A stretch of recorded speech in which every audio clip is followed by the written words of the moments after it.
This is the Lone Crater YouTube. We hope this video helps. You begin by confirming your carrier plan allows smart roaming and that your device firmware is current. This prevents unexpected blocks. Next, enable smart roaming in the device app. This is the first actionable step. Once done, reboot the router or phone so the new profile registers with networks. This forces fresh network discovery. Make sure you have a fallback APN or eSIM active, because if the primary fails, the system will automatically switch without losing sessions.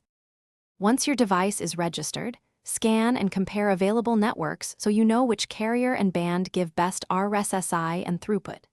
Then adjust roaming aggressiveness. Higher aggressiveness hands off sooner, which reduces weak signal time but may increase switching. Make sure to prefer stable bands or specific carriers in advanced settings. That steers the smart logic. Also enable AP steering or client steering if you have multiple radios so your device stays on the optimal access point during mobility. You finish by validating handoffs in real scenarios. Stream video or transfer a large file while moving to confirm sessions survive transitions. Watch latency and packet loss.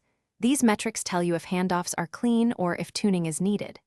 If you see repeated drops, stop and reset the roaming profile, toggle smart roaming off and on, then reprovision the eSIM or APN. This usually resolves provisioning or policy mismatches. One quick troubleshooting tip: force a carrier switch manually to test alternate paths.